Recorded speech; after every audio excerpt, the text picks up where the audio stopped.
Nagmula nung ako magkaroon ng karamdaman, ano ba ang dapat kong gawin kung ako'y tinatakwin ng pamilya ko? Wala na akong trabaho. Napakasaklap naman po ng pamilya natin eh. Pag tayo wala nang pakinabang, tatakwil na tayo.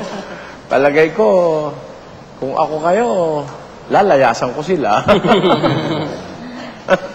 Lalayasan ko sila kasi, alam mo, mahirap madama sa kalooban yung hindi ka na welcome hindi ka na mahal no? Opo.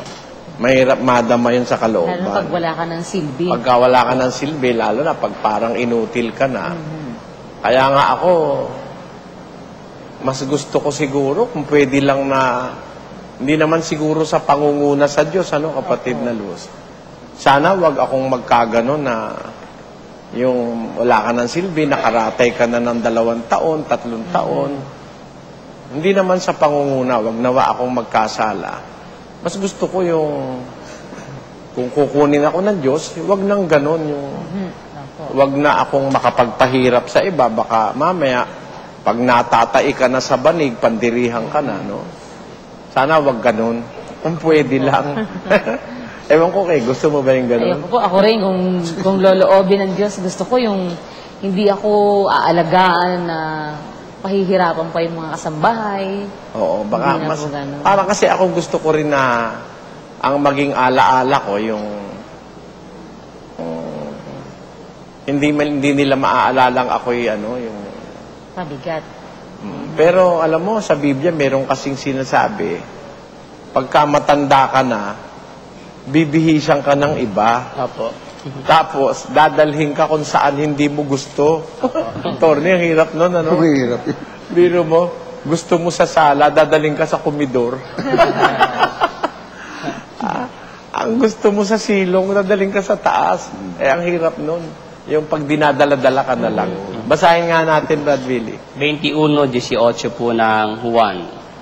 Katotohanang sinasabi ko sa iyo, nang ikaw ay bata pa, ikaw ay nagbibihis, at ikaw ay lumalakad kung saan mo ibig. Ngunit pagtanda mo'y iuunat mo ang iyong mga kamay. Bibihisan ka ng iba. Apo. At dadalhin ka kung saan hindi mo ibig. Yun ang mahirap po. Kaya inutil ka lalabas. Kawawa ka naman. Kaya, yan po'y salita ng Panginoon. Hindi natin matututulan yan na pag tumatanda ng tao. Dati pag bata ka, nagbibihis ka, pumupunta ka kung saan mo gusto. Pero pag tanda mo na, uunat mo yung kamay mo, bibihisan ka ng iba. At dadalhin ka kung saan hindi mo ibig. Yan ang pinakamahirap na lahat. Ayaw mo ron, doon ka dadalhin. Bagay, sa atin naman mangyari ang kalooban ng Diyos, wag ang sa atin, kapatid na Luz. Opo.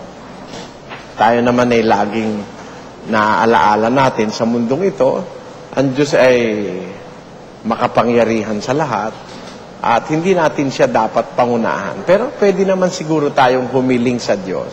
Kumbaga sa isang anak na naglalambing, ako ayoko nung ganun. Kung pwede lang.